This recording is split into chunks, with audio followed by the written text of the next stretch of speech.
الحمد لله الذي كفى وسلام على عباده الذين اصطفى أما بعد فقد قال الله تبارك وتعالى في القرآن المجيد والفرقان الحميد.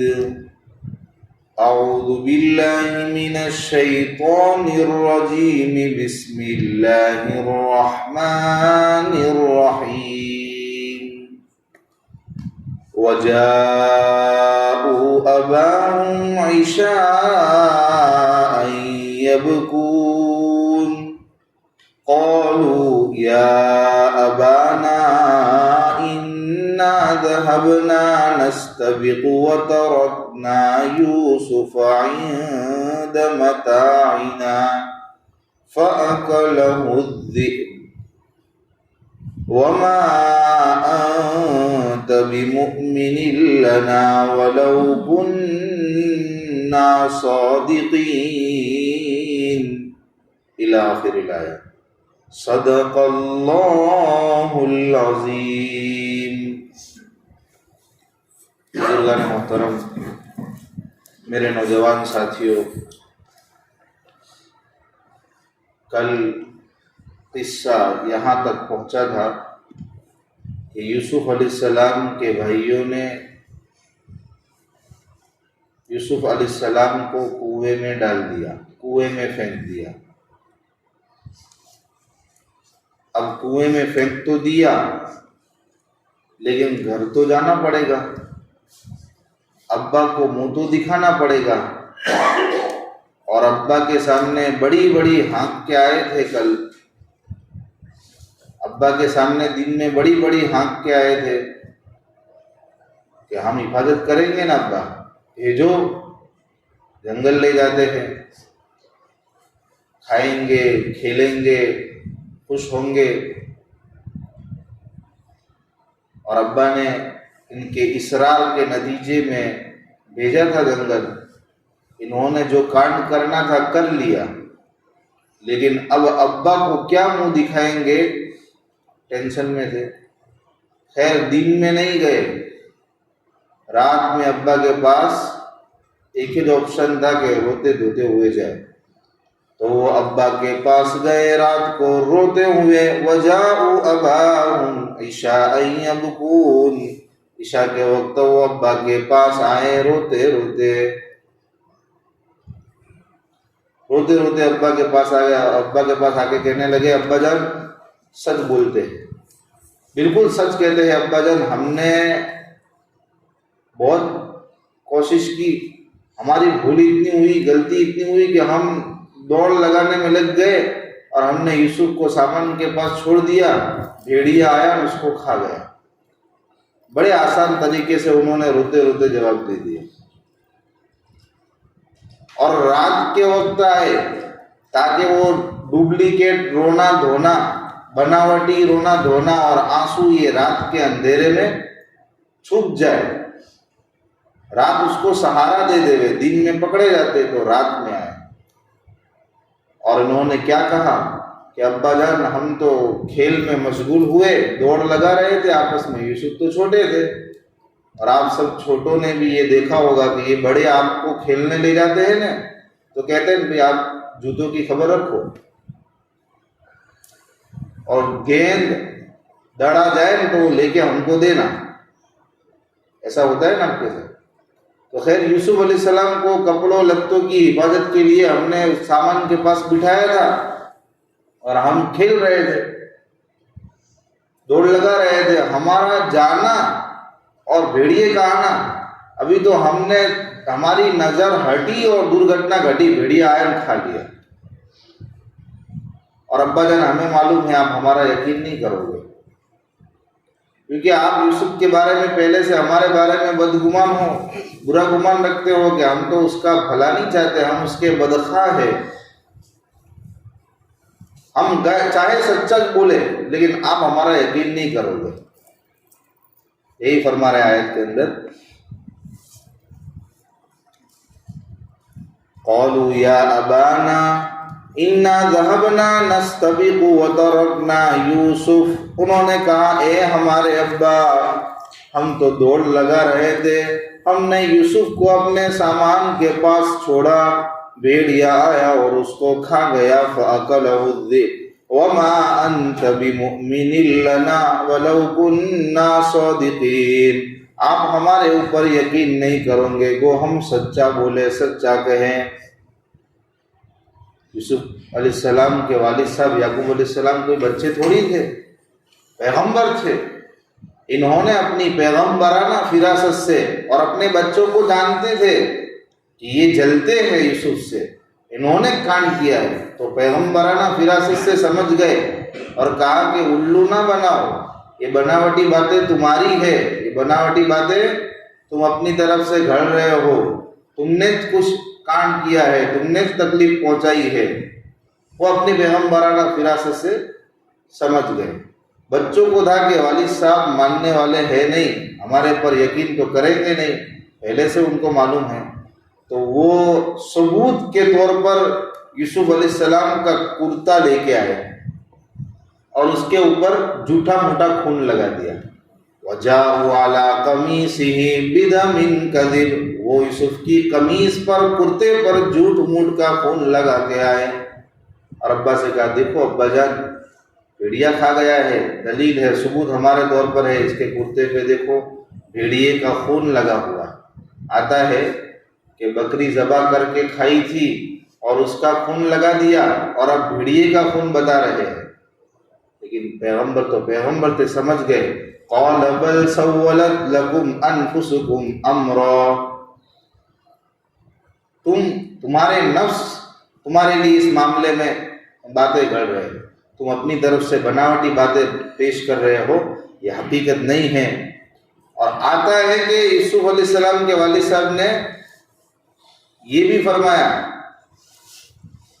کہ تمہارا بھیڑیا بڑا ذہین معلوم ہوتا ہے۔ انہوں نے دکھایا نا، بیٹوں نے، یوسف علیہ السلام کے بھائیوں نے کہ ابا جان یہ دیکھو قمیص خون لگا ہوا ہے بھیڑیے کا، تو یوسف علیہ السلام نے قمیص دیکھی، کرتا دیکھا تو صحیح سالم تھا، پھٹا پٹا نہیں تھا، کہ تمہارا بھیڑیا بڑا ذہین ہے، بڑا چتور اور چالاک ہے، یوسف کو تو پورا پھاڑ کھا گیا اور کرتے کو تو چھوا تک نہیں، نہ ذہین بھیڑیا۔ خیر سمجھ گئے کہ یہ سب ان کی کارم فرمائی ہے، ان کا سب کرشمہ ہے، ان کے کانڈ ہے۔ پیغمبر تھے، انہوں نے صبر کیا، انہوں نے کہا میرے پاس صبر جمیل کے علاوہ کوئی چارہ نہیں، میں تو بھئی اللہ کی طرف سے صبر جمیل کرتا ہوں۔ صبر جمیل کا مطلب ہی ہوتا ہے کہ کوئی کسی کے سامنے شکوہ شکایت نہیں، کوئی جزا فضا نہیں، رونا دھونا نہیں، اور صبر کرنا، آنے والی مصیبت پر صبر کرنا اور اللہ سے اس معاملے میں مدد مانگنا۔ واللہ المستعان علی ما تصفون، جو تم بیان کر رہے ہو میں اس سلسلے میں اللہ سے مدد مانگتا ہوں، اللہ یوسف کی بھی خیر کرے اور تمہاری بھی خیر کرے۔ یوں کر کے بات ختم کی۔ یہاں پر ہمارے لیے سمجھنے کو بہت کچھ ہے کہ جب بھی حالات آئے، حالات کے تھپیڑے آئے، توجہ ہماری اللہ کے سامنے ہونی چاہیے، صبر کا دامن چھوٹ نہ پائے۔ یہ پیغمبر، ان کا عمل، ان کی باتیں ہمیں یہ سمجھا رہی ہے کہ دیکھو نا کتنا جگر کا ٹکڑا تھا یوسف، ان کا نور نظر تھا، ایک لمحے بھر کے لیے جدائی برداشت نہیں تھی، بھائیوں کے اصرار پر بھیجا، اور انہوں نے جو خدشہ جتایا تھا کہ مجھے ڈر ہے کہ بھیڑیا کھا لے گا، اس کو وہ حقیقت بنا کے پیش بھی کر رہے ہیں، لیکن اس کے باوجود کہہ رہے ہیں کہ صبر جمیل بہتر ہے اور اللہ کی طرف توجہ۔ تو ہمیں بہت بڑا سبق ملتا ہے۔ خالی ہم اپنے حالات میں تھوڑا غور کر کے دیکھیں کہ ہمارا کوئی بیٹا ہو، وہ گم ہو جاوے، ہمارے بیٹے کا ایکسیڈنٹ ہو جاوے، حالات آ جاوے، ہم کیا کرتے ہیں اور پیغمبر کا عمل کیا ہے؟ ہم وہی رونا دھونا شروع کر دیتے ہیں۔ صبر کی تو کوئی نام کی چیز نہیں، رونا دھونا شروع، شکوے شکایت شروع، کہ بائک پر گیا تھا بائک سیکھنے، نا بائک سیکھنے میں لوچا مارا، گر گیا، سب ایک طرف سے ٹون تانے، اللہ کی طرف توجہ کوئی نہیں کرتا، صبر کوئی نہیں کرتا۔ چلو اس کو بھی چھوڑو، بچے یا بچی کے ساتھ ایسا کوئی حادثہ ہوا، ماں باپ پر کیا بیتتی ہے؟ ماں باپ اس کو دیکھ نہیں پاتے، اس کے بغیر ان کو چین نہیں آتے۔ ماں کی تو فطرت میں ہے، ماں تو رحم دل ہوتی ہے۔ باپ چاہے آنسو نہ دکھاوے لیکن اندر سے وہ بھی تڑپ رہا ہوتا ہے کہ میرے بچے کے ساتھ یہ کیا ہو گیا، کیسا حادثہ ہو گیا۔ لیکن اسلام ہمیں تعلیم دیتا ہے کہ سب، میں نے بھی بچپن کے اندر بائک سیکھنے کا جنون سوار ہو گیا، بھوت سوار ہو گیا مجھے۔ ایک طالب علم کو، ہمارے ایک ساتھی کو میں نے پکڑا کہ بائک سکھا بھی مجھے، خود بھی کر۔ صبح سے لے کے اس کو پریشان کرنا شروع کیا، شام تک ہاتھ بھگا دیا، اندر سے گودا سب نکل گیا۔ قبرستان کے پاس یہ حادثہ ہوا، ٹریٹمنٹ کرائی، ڈاکٹر کے پاس گئے، ادھر ادھر چکر لگانے کے بعد پاٹا پٹی کی جو ناکافی تھی، عارضی طور پر لگا کے گھر آئے۔ ماں خون آلود کپڑے دیکھ کر ہی بے ہوش ہو گئی۔ کیا ہوا، کیسے ہوا، وہ سب چیزیں بعد میں آپ کو یہ بتا رہا ہوں کہ ماں پر، باپ پر کیا بیتتی ہے جب اپنے گھر پہ حالات آتے ہیں۔ اور یہاں پیغمبر ہے، ان کے بیٹا ان کو اتنا نور نظر تھا کہ وہ کہہ چکے ہیں کہ میں ایک لمحے بھر کے لیے اس کی جدائی برداشت نہیں کر سکتا۔ وہ تو پیغمبر کے بیٹے بھی پیغمبر، اتنا قیمتی ہیرا، اس کے بارے میں کوئی آ کے یہ بتائے اور پہلے سے خدشہ بھی ہو، بھیڑیا کھا گیا، کیا بیتی ہوگی۔ لیکن صبر کی چٹان بن کر حضرت یعقوب علیہ السلام کھڑے رہے، اللہ کی طرف توجہ رکھی۔ ہمیں بھی اللہ کی طرف متوجہ ہونا چاہیے، حالات کے اندر صبر کا دامن کبھی نہیں چھوڑنا چاہیے۔ خیر، جو ہو گیا سو ہو گیا۔ اب اس کے بعد انہوں نے تو کنویں میں ڈال دیا تھا اس امید پر کہ کوئی قافلہ آئے گا کچے کنویں میں، اندھیرے کنویں میں، ان کو یوسف کو اٹھا لے جائے گا اور کوئی دوسرے ملک میں پہنچ جائیں گے، دور دراز جو مقصد تھا وہ حاصل ہو جائے گا کہ یوسف دور، تو اب ہم منظور نظر بن جائیں گے، ہم محبوب بن جائیں گے۔ انہوں نے یہ طریقہ اپنایا والد صاحب کی نظر میں محبوب بننے کا۔ ایک قافلہ آ ہی گیا، وَجَاءَتْ سَيَّارَةٌ فَأَرْسَلُوا وَارِدَهُمْ فَأَدْلَىٰ دَلْوَهُ۔ ایک قافلے کا گزر ہوا اس کنویں کے پاس سے، جو سقا ہوتا ہے، پنیارا ہوتا ہے، پانی لانے والا یا بہشتی خدمت کرنے والا۔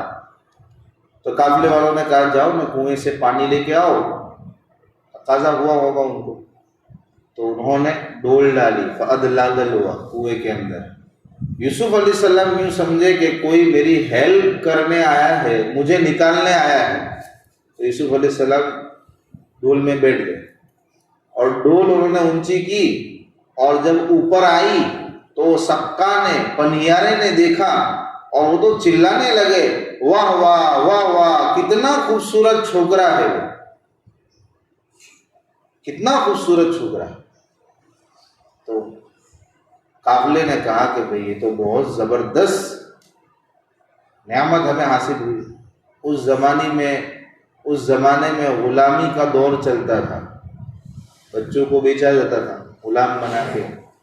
انہوں نے تو خواب بنا لیا کہ بہت امپورٹنٹ نعمت ہمیں حاصل ہوئی ہے، بغیر محنت کے، اس کو ہم ہے نا بیچیں گے اور کچھ پیسے کمائیں گے،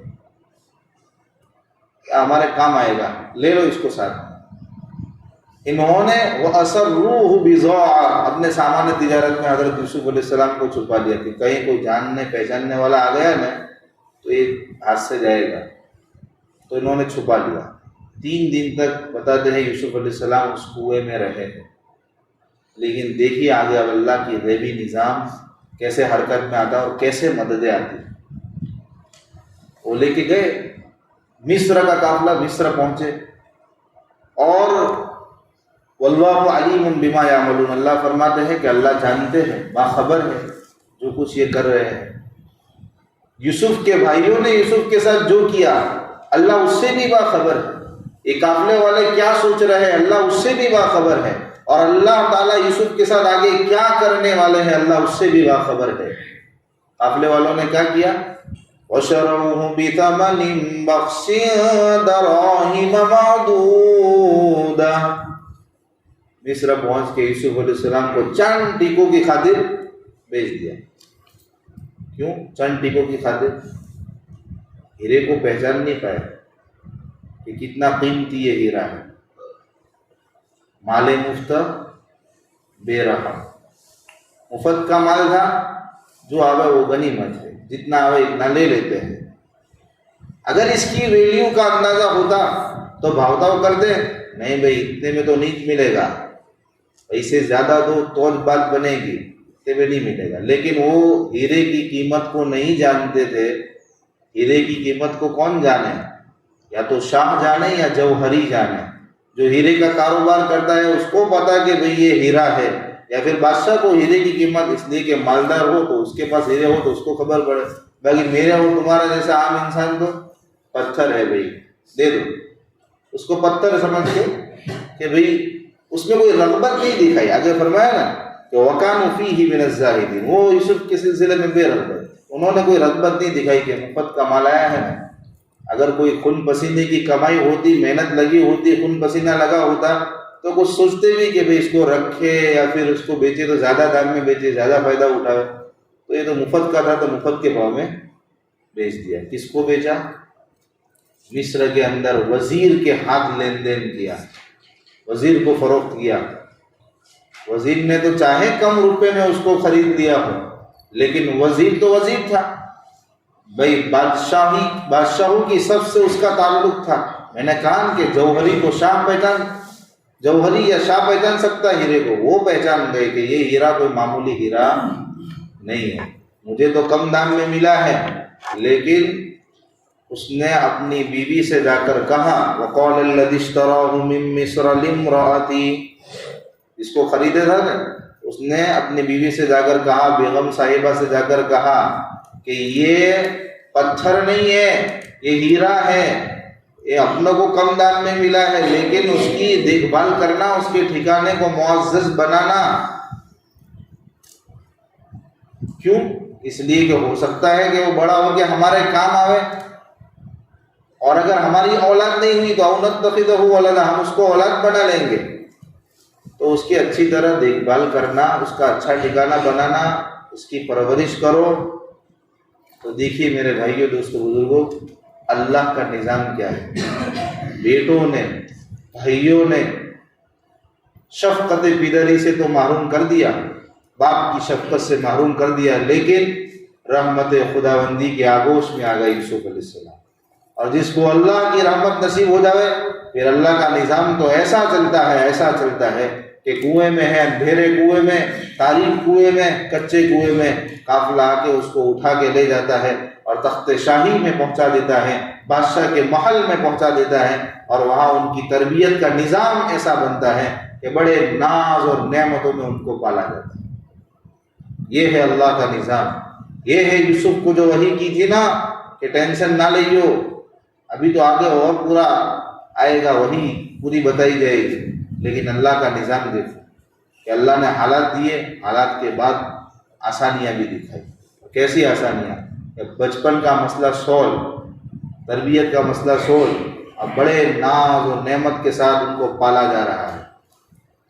آگے پھر اب جوان ہوں گے، جوانی کے بعد کے کیا واقعات آئے، کیا ہوا، یہ سب چیزوں کے لیے آپ کو ایک دن کی زحمت اٹھانی پڑے گی. ایک دن کا انتظار کریے، انشاءاللہ کل قصے کو آگے بڑھائیں. اللہ تبارک و تعالی ہمیں اس قصے سے خوب عبرت لینے کی توفیق نصیب فرمائے. آمین. صدق اللہ علیہ وسلم.